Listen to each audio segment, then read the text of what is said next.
মাছে ভাতে নাকি বাঙালি, বাঙালিদের মাছ ভাত ছাড়া নাকি চলেই না। তো এই কথাটা কতটুকু সত্য? আমার মনে হয় পুরোটাই সত্য। বাঙালি আছে ভাই, যে ভাত ছাড়া তাদের চলবেই না। দেখা যায় অনেক সময় সবজি থাকে না, রুমি তরকারি থাকে না, তারপরেও তাদের পানি ভাত লাগবেই। অ্যান্ড হচ্ছে অনেক সময় দেখা যায় বিরিয়ানি রান্না করলে, কাচ্চি রান্না করলেও কিন্তু ভাতটা লাগে।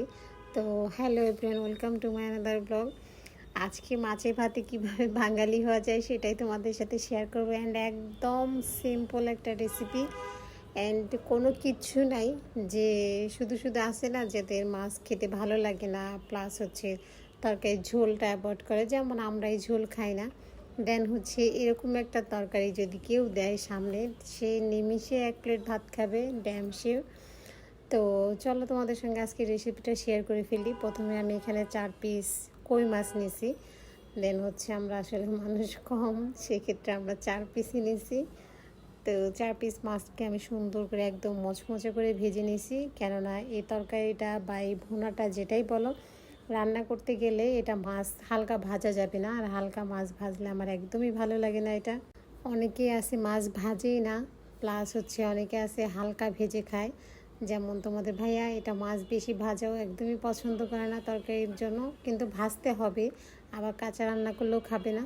আর আমার কাছে বিশেষ করে কই মাছটা যত মচমচা করে ভাজা যাবে, তত আমার মনে হয় যে ভুনাটা বেশি ভালো লাগে।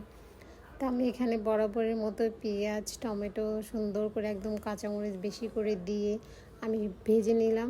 ভাজা হয়ে গেলে দেন হচ্ছে আমি এখানে মশলা টশলা সব কিছু অ্যাড করে দিছি, দিয়ে তারপরে আমি ঝোল দিছি। এখানে ঝোলের পরিমাণটা আমি একটু বাড়াই দিছি, এই কারণে যেহেতু আমি এখন আলু দিব।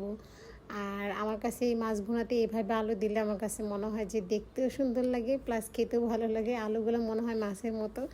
তো এই কারণে আমি এভাবে রান্না করলে এই আলুটা সেম এভাবেই কেটে দিই। তো আমি সুন্দর করে আলুগুলোকে কষাই নিয়েছি, এবং এত সুন্দর করে কষাইতে হবে যাতে আলুগুলো এভাবেই সিদ্ধ হয়ে যায়। কেননা কষানো শেষে আর বেশি পানি দিব না, আমি হালকা অল্প পরিমাণ, না বললেই নয়। তো এই যে দেখো, মোটামুটি আমার কষানো শেষ, এবং এরকমভাবেই কষাইছি যাতে মশলাগুলো সুন্দর একদম আলুর সাথে মিশে যায়, প্লাস হচ্ছে তেলগুলো উপরে উঠে যায়।